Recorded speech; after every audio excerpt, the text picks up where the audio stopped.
Hello friends, आप सबका स्वागत है मेरे YouTube चैनल में। और आज मैं आपको कराने जा रहा हूँ विशेषण। विशेषण संज्ञा या सर्वनाम की विशेषता बताने वाले शब्दों को विशेषण कहते हैं। इसके चार भेद देखने को मिलते हैं: गुणवाचक विशेषण, संख्यावाचक विशेषण, परिमाणवाचक विशेषण, सामनामिक या सांकेतवाचक विशेषण। तो गुणवाचक विशेषण, जिस विशेषण से संज्ञा या सर्वनाम के गुण, गोश, रंग या आकार आदि का बोध हो, उसे गुणवाचक विशेषण कहते हैं। जैसे आम मीठा है, इसमें मीठा शब्द जो है वह एक गुण है, जो आम का गुण है, जो आम की ओर संकेत करके बता रहा है कि ये वाला आम मीठा है, यानी ये आम जो है बहुत ही स्वादिष्ट और बहुत ही मीठा है। अब अगर हम इसके अगले सेंटेंस पे जाए तो उसके अंदर लिखा हुआ है आम कच्चा है। इसमें कच्चा शब्द गुण है जो आम के बारे में बता रहा है। इधर हमारा आम जो है संज्ञा है और कच्चा या मीठा जो है हमारा गुण है, इसलिए ये गुणवाचक विशेषण है। अब हमने देखा कि मेरे तीसरे वाक्य में यह एक ऐसी पुस्तक है जिसमें ज्ञान है। इसमें एक है, ये एक विशेषण है, हम जानते हैं, ये हमने अंग्रेजी में भी पढ़ रखा है, लेकिन ये गुणवाचक विशेषण नहीं है, ये संख्यावाचक विशेषण है, क्योंकि इसमें संख्या का बोध हो रहा है और यही होता है संख्यावाचक विशेषण।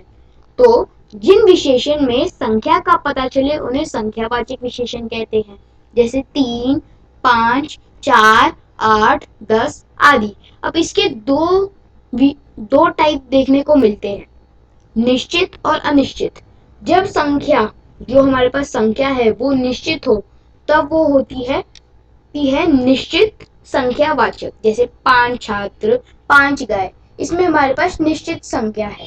लेकिन जब हम अनिश्चित की बात करते हैं तब हमारे पास कोई भी निश्चित संख्या नहीं होती है। जैसे कुछ, अब इस कुछ के अंदर 1 भी हो सकता है, 2 भी हो सकता है, 3 भी हो सकता है, 50 भी हो सकता है। तो अब मैं बढ़ता हूं परिमाणवाचक विशेषण पे। ये भी संख्यावाचक विशेषण की तरह ही है, बस अंतर इतना है कि परिमाणवाचक विशेषण में माप तोल का बोध होता है। माप तोल आप समझते ही होंगे, मेजरमेंट जिसे अंग्रेजी में कहा जाता है। अब इसके भी दो रूप देखने को मिलते हैं, निश्चित और अनिश्चित। जिसके अंदर निश्चित मात्रा का ज्ञान हो उसे निश्चित परिमाणवाचक, और जिसमें अनिश्चित मात्रा का ज्ञान हो उसके अंदर उसे हम अनिश्चित परिमाणवाचक कहते हैं। अब अगर मैं आपको कुछ उदाहरण देकर समझाऊं तो वो कुछ ऐसे से होंगे कि निश्चित के अंदर होंगे, यहाँ पे आप पढ़ ही सकते हैं, जैसे बाजार से 10 किलो आटा ले आओ।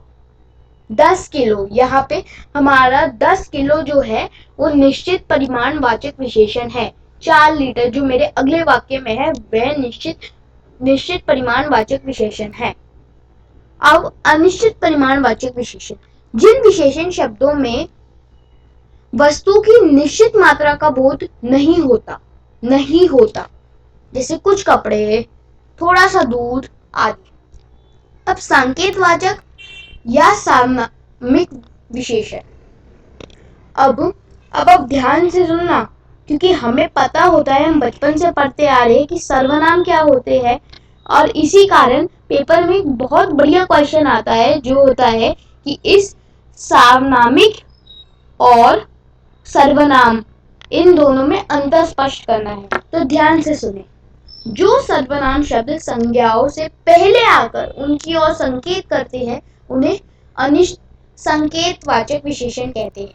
जैसे ये आम, यहाँ पे आम जो है हमारा वो सर्वनाम है, और ये जो है हमारा सामनामिक विशेषण है, और ये विशेषण सर्वनाम से बने हैं, इसलिए यानी अतः इन्हें सामनामिक विशेषण भी कहा जाता है।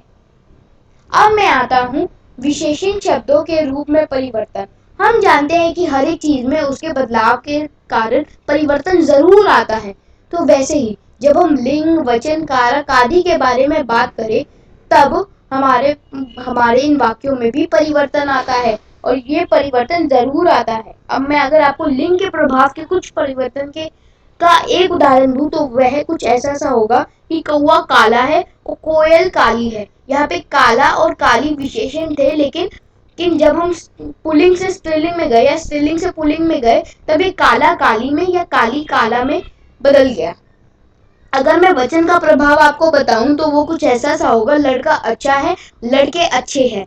यहाँ पे लड़का जब लड़के में बदला है, यानी जब एक वचन बहुवचन में बदला, तब हमारा जो सर्वनाम था, हमारा जो विशेषण था अच्छा, वो अच्छे में बदल गया। और बस यही होता है विशेषण शब्दों के रूप में परिवर्तन। अब मैं आता हूँ विशेषणों की रचना पे। ये होती कैसे है? जब भी किसी भी संज्ञा, सर्वनाम, क्रिया जैसे ये कुछ शब्द होते हैं, पार्ट्स ऑफ स्पीच होती है, इनके साथ हम उपसर्ग या प्रत्यय, प्रीफिक्स या सफिक्स जोड़ के इनके अंदर परिवर्तन लाके रचना करते हैं, तब वह कहलाता है विशेषण की रचना। तो अगर मैं आपको उपसर्ग के योग से बने कुछ विशेषण के बारे में बताऊं तो वो होगा निर प्लस भय निर्भय, दुर प्लस बल दुर्बल, कु प्लस पुत्र कुपुत्र, स प्लस बल सबल, नी प्लस डर निडर। ऐसे ही प्रत्यय के मैं कुछ बताऊं तो वो है पढ़ प्लस आकू पढ़ाकू, लड़ प्लस लड़ाकू, आकू प्लस इक्वल टू लड़ाकू। ऐसे करके काफी सारे हमें देखने को मिलेंगे। और अगर हम उपसर्ग और प्रत्यय दोनों का इस्तेमाल करें तो वो कैसे बन सकते हैं? सोचिए।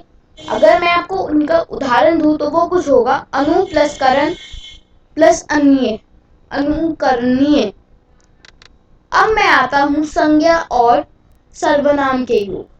इसका अर्थ ये है कि हमने उपसर्ग से बनाए विशेषण शब्द, हमने प्रत्यय से बनाए विशेषण शब्द, हमने दोनों से भी बना लिए विशेषण शब्द, लेकिन आपने कभी सोचा था कि संज्ञा और सर्वनाम के योग से भी बन सकते हैं ये विशेषण शब्द? जी हाँ, ऐसा होता है और ये सब बनते हैं।